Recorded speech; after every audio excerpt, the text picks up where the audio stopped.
name is Prince Francis Chilaka. And my name is Dili Utomi. We are here for the next 1 hour to take you through the Maritime and Border Show. And we have a guest today who is going to talk about all things transportation, especially as it concerns the trucking aspect of transportation within the maritime sector. They would like to be known as the movers of the economy. He's here. We have the chairman of one of the truckers association here with us. He is Mr. Kevin Chinedu Kichuku, the chairman of Kirikiri Truckers Association.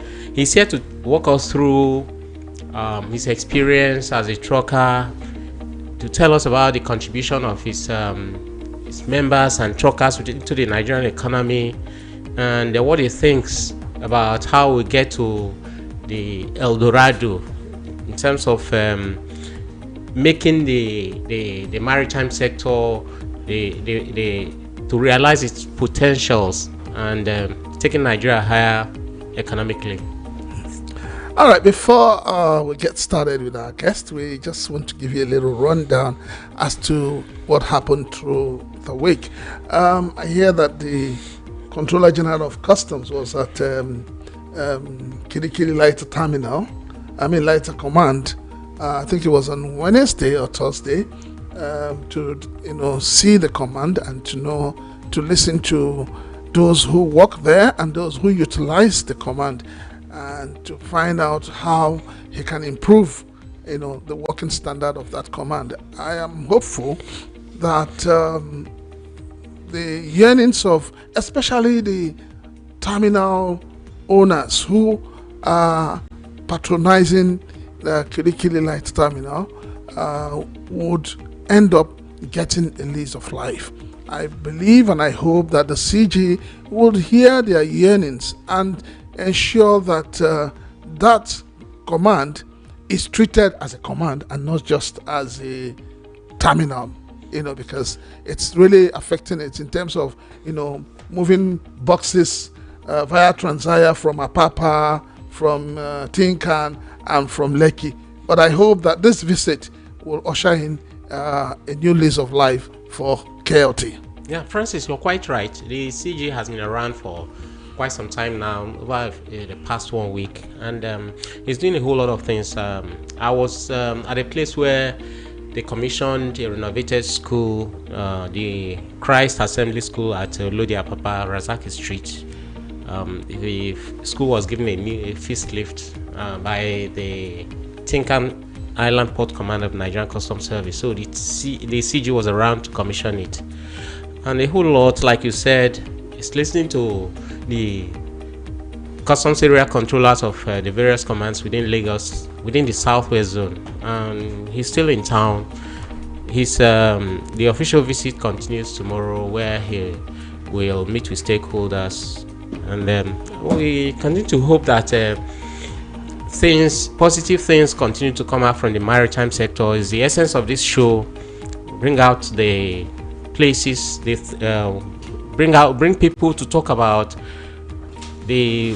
our desire to have the necessary improvement within the sector, so that the realization of the dreams of our founding fathers and Nigerians can become a reality.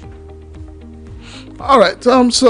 We also heard that the Nigerian Ports Authority is at it. They're looking at the $1 billion project to add a lease of life. $1 billion. $1 billion.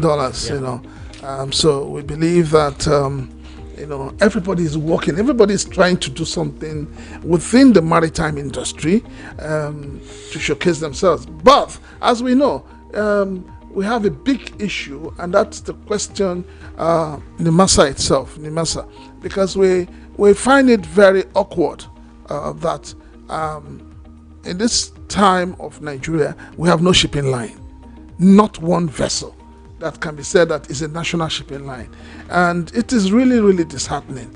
And everybody's asking, what is going on?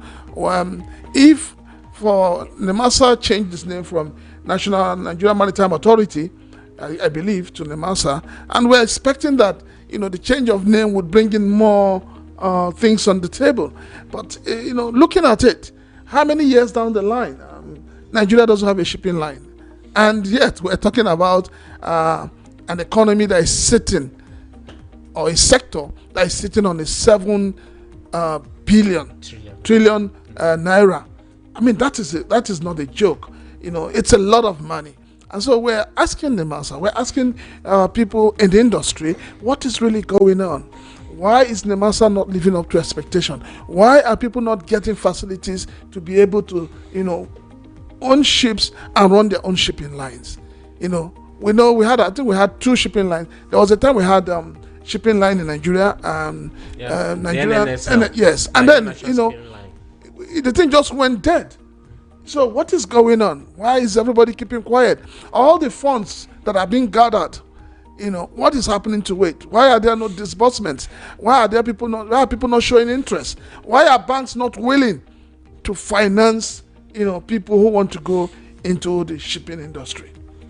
Well, there's a whole lot of questions to ask and a whole more answers to be given. Then it's the essence of this program. We probe into so many things.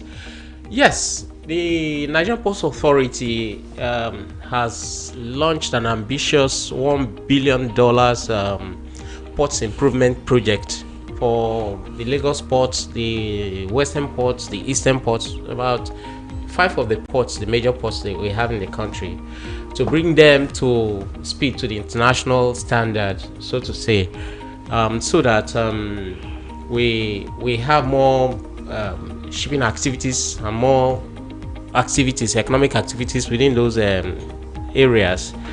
Of course, some of our ports, like the Tinkan port, there's a whole lot of renovation that it requires. The others need expansion, and of course we talk about having more deep sea ports. We already have Lekki on stream, which has started operation over the past 2 years. There are ports, deep sea ports, that are projected. One is under construction now in Akwa Ibom. There is the Badagry port that has been proposed, which the construction should start soon.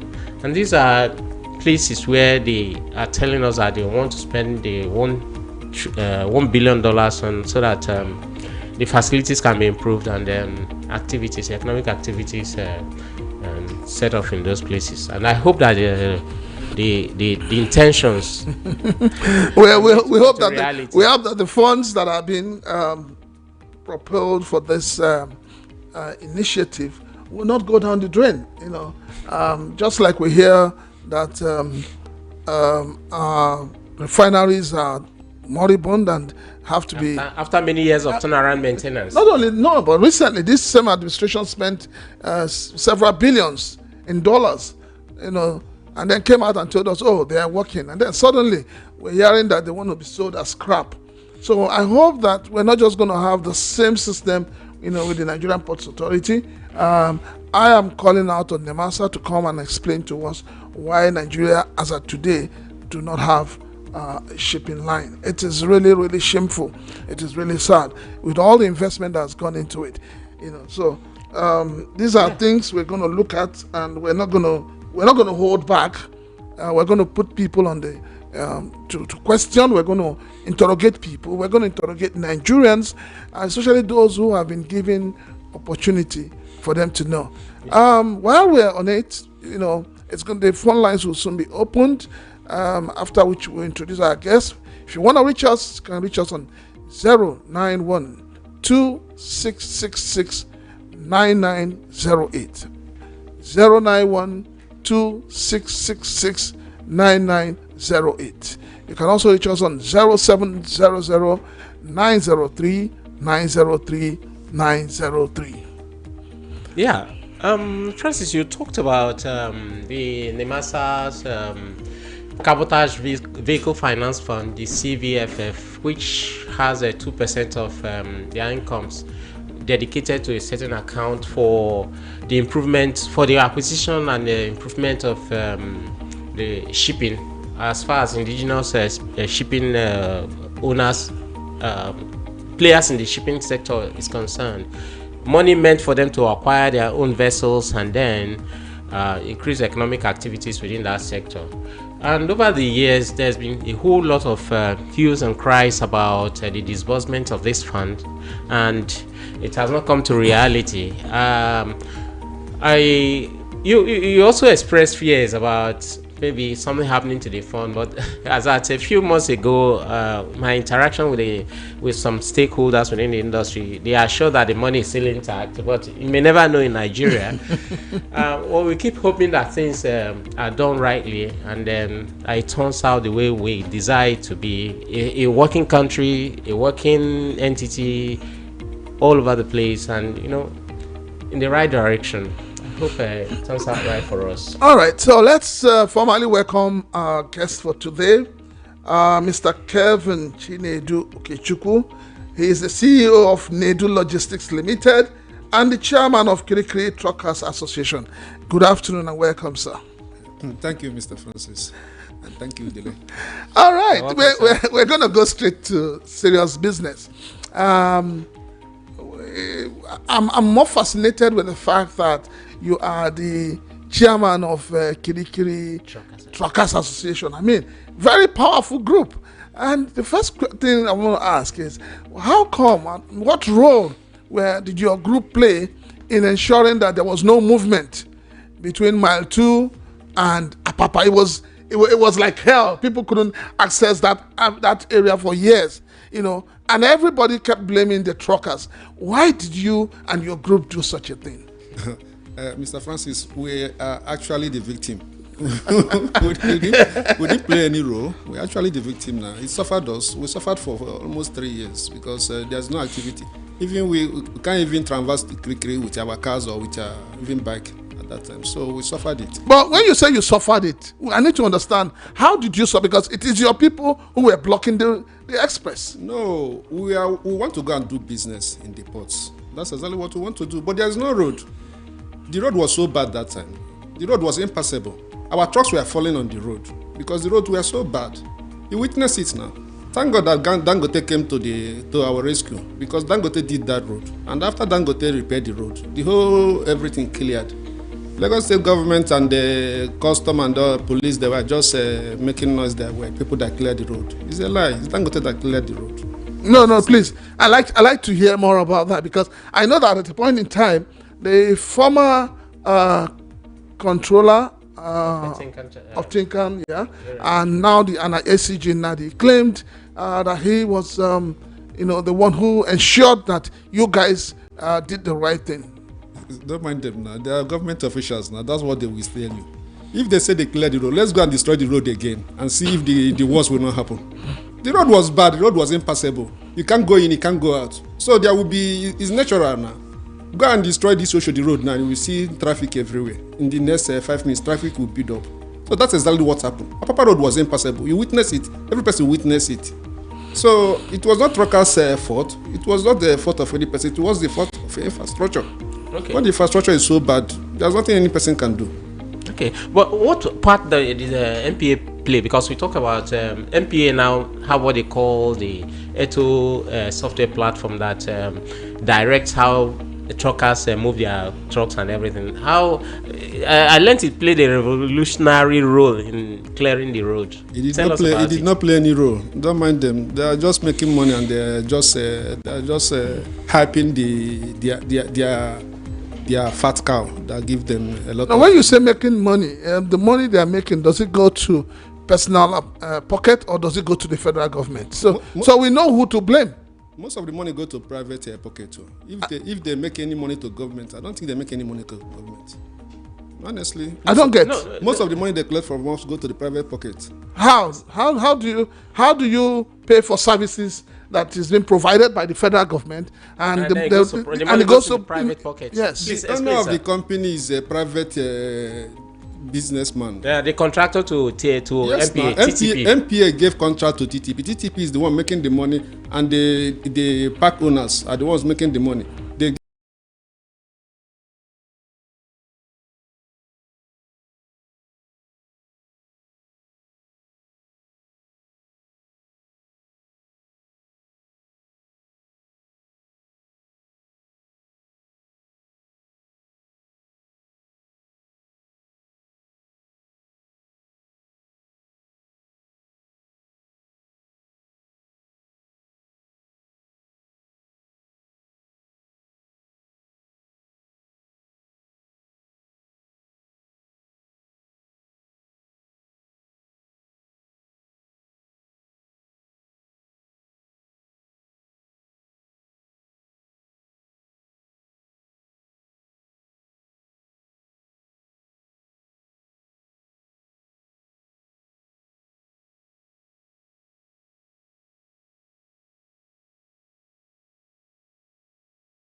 Sir, That's exactly please. what happened. Government, I don't think government get anything from all this initiative.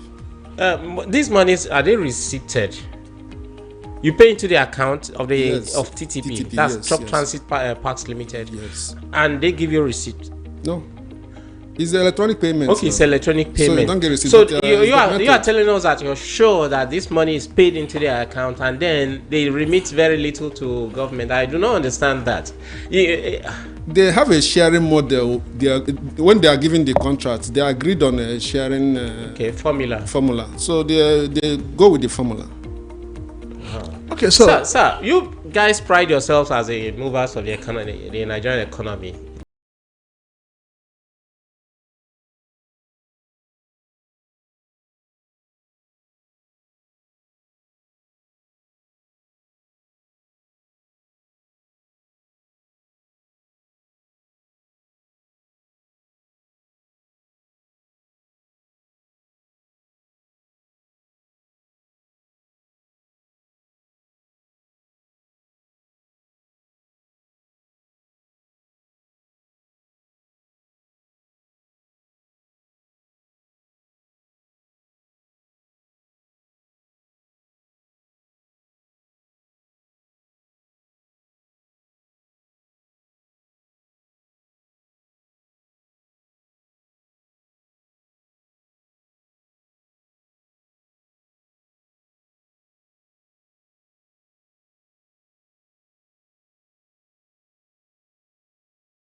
tune business, to encourage business, to promote business. Trade facilitation. Yeah, so if there are clogs in the wheel and so much money is being generated according to you now, and this money is not going into the coffers of the government,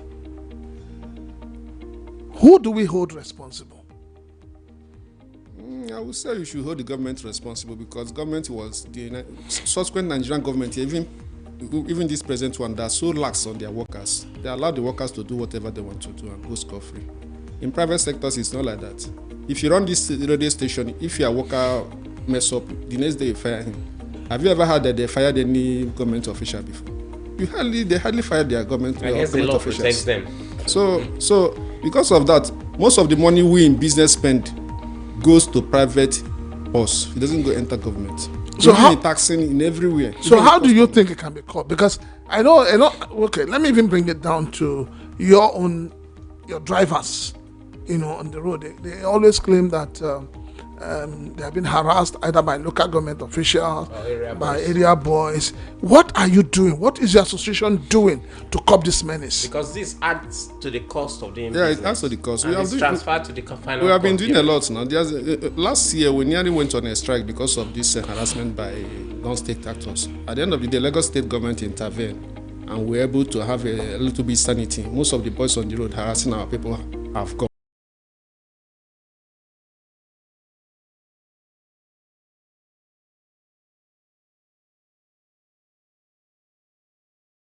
You still see them everywhere collecting money. Non-state actors I'm talking about. How about the state actors? They are there. You can't chase out the local government. You can't chase out the police. You can't chase out the military. They are there collecting money from our people. And there's nothing we can do about it. When you say there is nothing you can do about it, you run an organization. What steps are you taking to protect your members? By coming to the radio station, by talking to individuals, by talking to governments, by forming a union. That's even the main reason why we form a union.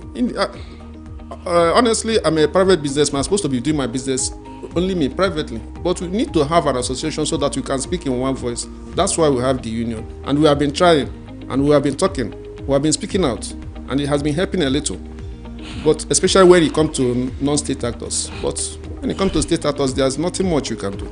Okay, now let me take us out of your, and then let's talk about the nefarious activities of your members in terms of diversion of containers, in terms of helping with smuggled goods, arms, hard drugs, and all of that. How do you really educate your members in order for them to avoid such situations? We operate in the maritime sector, and the maritime sector, we don't interface with custom, with truckers. We don't. They don't even allow us to come into the port. It's only the driver that go into the port. Even the conductor will not go into the port with the driver. Is there no way of you guys knowing what you are carrying? There's no way you can know what we are carrying. That's the truth. And custom know it. The terminal operators know it. The freight forwarders know it. There's no way you can. So, but when these things are, maybe your truck is stopped on the way and they find that it's carrying arms, your trucks will be seized and you bear the brunt. That's the problem with Nigeria now. The weak are always the victim. Because we are weak, we are not strong. They will just capitalize on it and suffer us in what we did not know about. They have sold many of our people's truck auction for things that we don't know anything about it. They know that in maritime sector, I'm not talking about cross-border, but at the maritime sector, go and check it anywhere in Nigeria. The transporter or the trucker don't know what is the content in the container. We are not there, we are not part of the what's it called, examination process. We're not part of the clearing process. They just call us, and when they have done all their nitty-gritty, to just come and pick the container, and you cannot open the container. The only place you open the container when you get to the warehouse, you open the container. That's the only way. So, with all of this, what role do you think you people should be able to play? How do you want to come in to ensure that what you're carrying is actually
vested interests. When we have a fight to do, when we have a problem, we key in with the umbrella body that is in tandem with what we want to achieve. Okay. For instance, when we want to take off all these, what's it called, non-state actors on the road collecting money from us, Amato was at forefront of it. We have to key in with Amato, and we achieved that. Now we're talking about TTP and Dato. We are fighting them. We want them to leave, and the Contour is working in that direction. We Kekre truckers, we align with Contour to make sure that this ATO and TTP of 18 are no longer disturbing our business, because we spend a lot of money on them, and that money, as far as we are concerned, is an illegal money. We also learned that some truck owners or truck operators are they are in tandem with the MPA in terms of using this tool to collect money. Because they're benefiting from ETO. Any person that you see is supporting this TTP or ETO, whatever you call it, they are benefiting. I told you about brigade. What they do is that if they know you are against them, they call you and give you a brigade. They give you a virtual pack, a pack that is not existing, whereby you'll be making 5,000 naira per any truck that register under you, without even the truck going through this thing. Before you know it, you do call up and sell, without even truck going, without passing. We just bypass the whole process and start making money. So why won't you support such a thing? Any trucker that you see supporting them is making money from. So are you saying that there is corruption in MPA in terms of ATO and all of that? You are asking. No, I'm asking you. When it's so vivid. No. You need to answer me. Are you saying that, because you are the chairman and you understand that system very well, are you saying to me that there is corruption in that system? But they say call up. If there is no corruption, how would they be selling call up? How will people manufacture call up without passing through?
To work with other groups in this trucking business, how do you think we can eliminate this whole issue of call up? Because a lot of people are complaining. You just mentioned the figures of 30,000, 20,000, but we know it goes. I know people who have bought call up for 150,000. I know people. Yes, I know people pay for almost 200,000 for call up. Yeah. So how do we get? How do we sanitize this sector? How do we ensure that these funds are getting to where they should get to? Because we keep talking about development of this nation. We keep talking about infrastructure. How do we curb this menace called corruption in the maritime sector, especially with trucking? I want to add to that question, please. Dovetailing my question to his own. A few years ago, the use of a truck used to cost us upwards of about 1.2 million naira within Lagos to convey one cargo. But we learned that these days it's now just about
it to the general public. It's as simple as that. It's business. So it's more like a vicious circle. It's a vicious circle.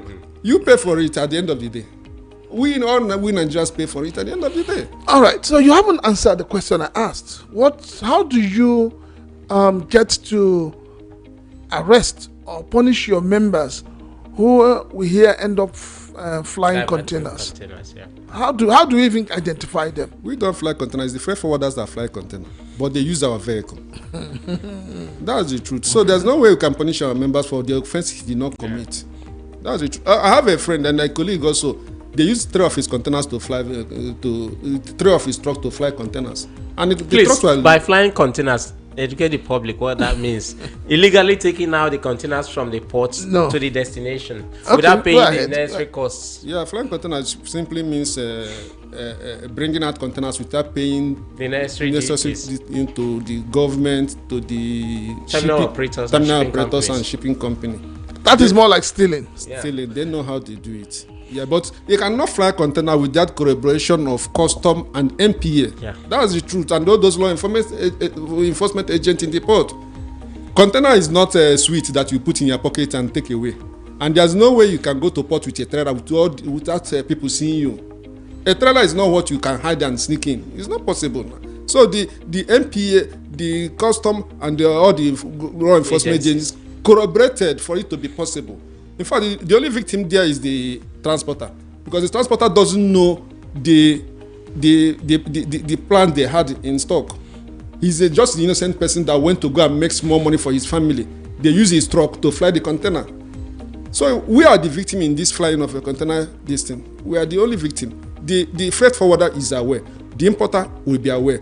The custom, the MPA, and other law enforcement agent is a corroborative effort. They plan it and cook it to defraud the nation, and now use a transporter that is innocent, because no transporter will concur to that kind of arrangement, because he knows that his truck that worth millions is at stake. Because at the end of the day, it's only the truck they will catch. They cannot catch the transport. They will not catch the custom man that did it. They will not catch the MPA man. They will not even catch the freight forwarder. Neither will they catch the importer. It's only the truck that will be a victim to this whole thing. So no transporter will concur to that. So when we talk about the truckers, we've been talking about the truckers, and we're talking about the fact that everything you're saying, you're trying to exonerate yourself, but somehow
(6338).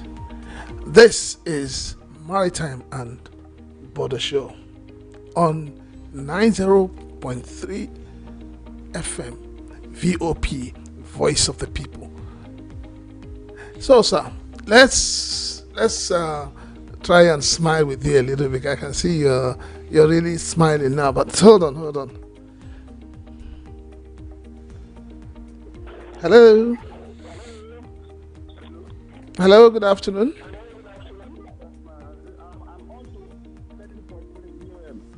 Sorry?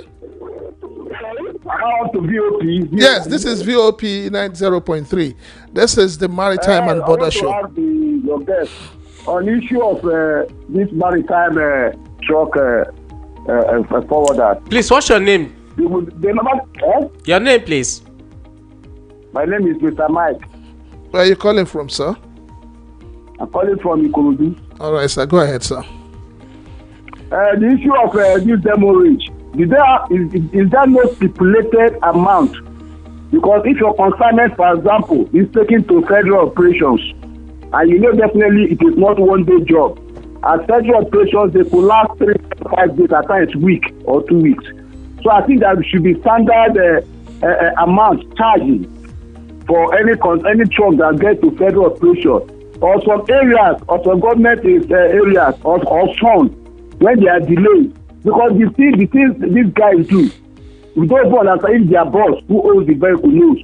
They will like to charge you nearly half of the money. For example, if they are taking 10 naira to carry your goods, if you take it to FOU, where you know you can spend about 1 week doing one thing or the other, they will try to examine the consignment. They will not like to charge you, come and pay 5 naira, which is not possible. There's a way they should regulate that demurrage issue on their part. Then the other one is, when they carry containers, what is the legal backing for them taking container empty to go and carry other goods without returning it to the port? Because there is container deposit we normally pay, and when they go, they stay off this and they don't even do anything. When you ask, you don't see the driver, they change driver. The owner will say, I don't know. Go and talk to transport manager. And manager will say, I don't know. Let me see the driver. So please, educate us and advise us on what to do. Thank you very much. Thank you very sir. much. Mr. Okechukwu, over to you, sir. Okay, thank you, Mike. Your question is articulated and it's a very intelligent question, sir. In issue of demurrage, we don't have a agreed price for demurrage. Normally, it's supposed to be half of what you pay for the Transporting transporting it. For instance, if you is pay it per day? Yes, if you pay 200,000 naira for transporting it and you now enter demurrage for 5.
Okay, thank you very much.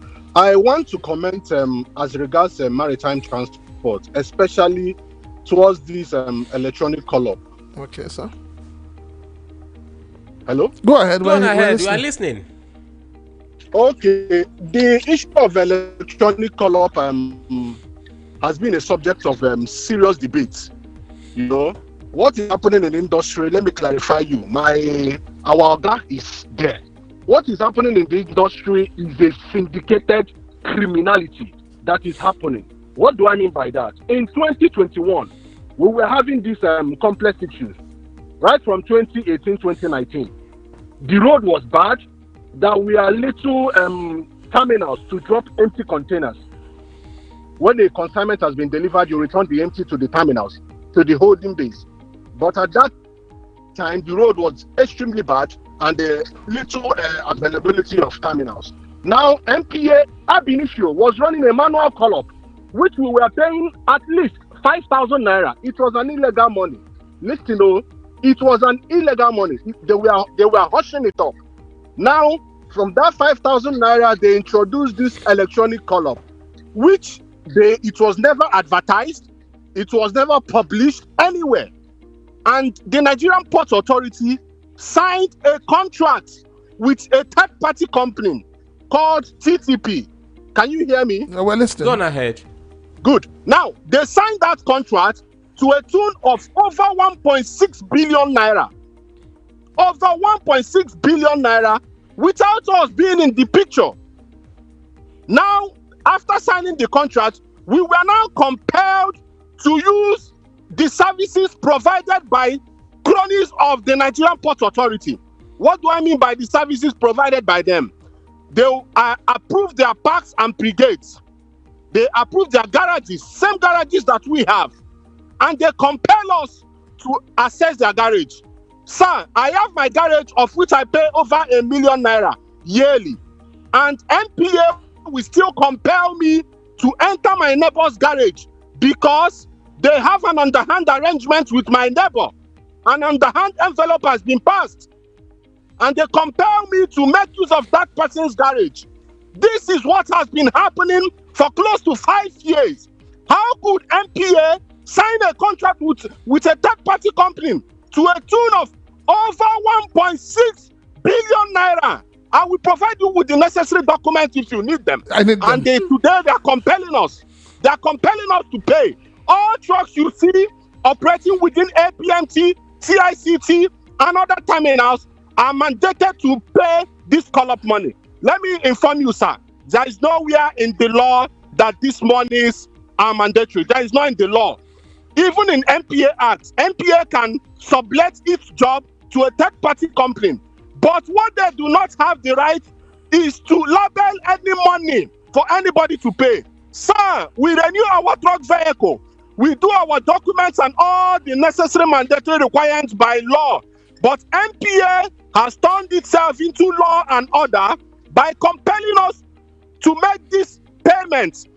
At a point, this payment was 10,000. Let me tell you the method NPA uses. NPA uses different unions that could come out any day and tell you that they are part of the system. They have several unions that they can use, that they can wake up at any time. That is why you have so many unions in the industry. And this has been going on. And sometime in 2023, Nigerian Port Authorities came up with another system they call EPT. EPT is another form of massive extortion and defrauding of truckers. And let me inform you, sir, all these monies are paid by truckers. The owner of the truck at the end of the day has no money to fix his tires, has no money to repair his brakes. And tomorrow you will see that trucks are falling everywhere in Lagos. This is how NPA has been a thorn in our neck. They are kneeling on our neck. And every person that has a truck can barely feed his family. Hold on, sir. An average EPT cost over 50,000 naira. Okay, all airport laden truck assessing the terminal pay over 50,000 naira. Where on earth does it happen? You mentioned it. Comptroller has taken the Nigerian Port Authority, the Attorney General of the Federation, TTP, and all of them to court. The case is still in court. This criminality has to be made known for the people to know. What is currently happening is that the Lagos State government, which I will tell you has done nothing for anybody operating in the trucking maritime section. The Babajide Sanwo-Olu administration has stood akimbo. We have been extorted roundly everywhere in Lagos State. Everywhere. Okay, let me ask you. They came to Kirikiri. Hold on, let me ask you. The boys of Lithian, I could mention names. Let me ask you a question. But for want of time, I will not go into that. Okay, hold on, sir. Governor Babajide Sanwo-Olu has done practically nothing. Now the Lagos State government, with the Minister of Transportation, the Commissioner of Transport, the SA to the Governor of Transport, Mr. Sholagiwa, all of them are coming up with the same form of extortion. I don't know whether NPA has leased them, has contracted them, has left that field open to them. Now, if my truck loads in Apapa and is going to Lekki, I am compelled to pay for Apapa call-up, and I am compelled to pay pay for Lekki call-up. Of course, we will not stand and let this happen. We will not stand and let this happen. Let me ask you a This question. criminality has to be called what it is. It is criminal. Mr. Collins, okay, please, okay. you know, Yes, also I know can that hear you. Others will have their Okay, chance Mr. to Collins, talk. one question You I have a want to question. ask. All these funds, all this money that is being gathered that you're talking about, does it go into the government coffers? Now, you know this criminality, they have created a very, very, very complex system of which they collect the money. Now, when these monies are being paid, the first instance of this money, the first recipient of this money, the first offender of this money is a company called Flutterwave. It's a company called, it's done online. It's a company called Flutterwave and other companies. Now, from this Flutterwave, it disseminates into different other companies, and they know their sharing formula. Sometime about 2 years ago or 3 years ago, they Okay, we're losing you. We're losing you. single treasury account. But let me inform you, in 2021, can you hear me, sir? Yes. You have one. In You have 1 minute to go. Can you hear me? Round up your thoughts, please. Round up to summarize. Please. Good. In 2021, this same company called TTP, in collaboration with the Nigerian Port Authority, came to Kirikiri, came to Brawa, and started collecting monies, the sum of 11,000 in 2021. And they collected well over 3 billion naira. They collected well over 3 billion naira. And this matter was reported to NPA. Of course, NPA delegated the Assistant Inspector General of Police, AIG, and Martin to this case. And up till today, nothing has happened. I could forward you the details of the account number up till today. But could you believe me, 2 months down the line, NPA came back again to start wanting to collect this money. And let me inform you, let me tell you the solution, because I know you are itching to hear the solution. The solution is that the Nigerian Port Authority should perform their statutory role. This job done by this third-party company is the job of NPA. Let them do their job and not to fix any particular cost on us. It is their responsibility to coordinate the operation that happens within the port, and not using a third-party company as a shell company to defraud all truck owners. The masses, the public are all looking at it from the angle of blaming, putting the whole blames on the trucker. But the truth is that the authorities, the system, that the individuals that are using the cloak of government are the ones manipulating the system, so that the masses will always push the blame and responsibility to the innocent truck owner, to the innocent driver, to the innocent transporter. This has been happening in the system, and it has been going on for over a long time. And when you talk, they look for ways to bastardize or bring people from their village and call them stakeholders. You know, we have also misrepresentations, because each time you call for meetings, you see people that don't even know the price of tires, don't even know the current prevailing market of what is happening. You see them coming for meetings and making decisions. Let me even inform you. Hello. If you go to the Lagos State Transport Law, you will see that all manner of fines, all manner of levy or whatever has been ascribed to trucks. We pay as much as 400, 500,000 in this town because of last fee and so many things, because of want of time. I will not go into that. Thank you so very much. That Lagos State Governor under Babajide Sanwo-Olu is trying to affix himself into the same call-up system. He's threatening that he's going to start implementation on the August 1st. We will see to that. But this criminality has to stop. It has to be called this name. This is pure criminality. This is pure extortion. And Babajide Sanwo-Olu wants to kill himself into this same criminality. Thank you very much. Thank you very much. Mr. Collins, would like to have you on the studio one of these days. I mean, this is mind-blowing, as in, you know, I hope that the Nigerian Ports Authority officials are listening, because it appears that this whole corruption within the, you know, transport system falls on them. They seem to be carrying the brunt of it. You know, whatever it is that they're doing, they're not doing rightly. I think it is time they begin to do the right thing. Let me let the cat out of the bag, Francis. I actually tried to invite one of the top ranking officers of Nigerian Ports Authority, because I know that all these are going to come up in this show, and I've made an attempt, and think by next week or next 2 weeks, one of them should be here to clear the air on some of these issues that have been raised, because these are weighty, very weighty allegations. Seriously, they are. So They are. I mean, it shows you. it can't run public enterprise like if it's a private enterprise. I mean, the funny thing is that, government keeps screaming that they are not getting revenue. And everybody keeps saying, oh, we are an oil-producing nation. Even from the oil sector, we're not seeing the revenue. We see how the price of petrol has been jumping up and down. And then, we're sitting on a sector that can give this government 7 trillion annual. I mean, we're being modest by saying 7 trillion, but it's a sector that can give more than that. And half of that money is going into private pockets. And everybody's looking the other way. I mean, something needs to be done about it. My concern about all this is that because of the level of corruption, we cannot operate at the various capacities that we have within certain areas. Last week, we're made to understand that the new Lekki deep sea port has a capacity to process about 1.2 million cargoes, TEUs of cargoes per annum. Right now, between the months of January to June, they've done about 220,000. They are projecting that they will reach 500,000 this year. These are little things that tend to affect the amount of businesses that you earn. People who hear so much about corruption that happens within the Nigerian system, they will want to shy away. They won't want to bring their businesses here. And this is the essence of having this program. People come, they talk to us, and then let Nigerians know what they are feeling, so that we start taking care. Because once we talk about the problems within the system, you already know that solution will be found one day, and we'll continue to do that.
Because the naira has devalued, so a lot of export is going on. Yeah. Many truckers, when they deliver your goods, instead of them to go and return the container, they will now use it for export. So sometimes it affects the freight forwarder because its demurrage is involved. So we need to discuss it in detail also at our union level, so that any person that does that will have himself to blame. There should be penalty for that. To start with, that is illegal. You are supposed to return the empty container. Why going to use it to take export, which was not planned for? It's illegal. That's what we are saying. It's illegal. Because at the end of the day, the freight forwarder now suffers for it. Yeah. Because the demurrage the money will be deducted from the money deposited. So it's supposed to be legal. But sometimes there's a way of doing it. If you want to do the right thing, you tell the shipping company that you want to use it. The shipping company now will now assign the container to you, thereby exonerating the freight forwarder from any demurrage. Because even the shipping company wants you to use it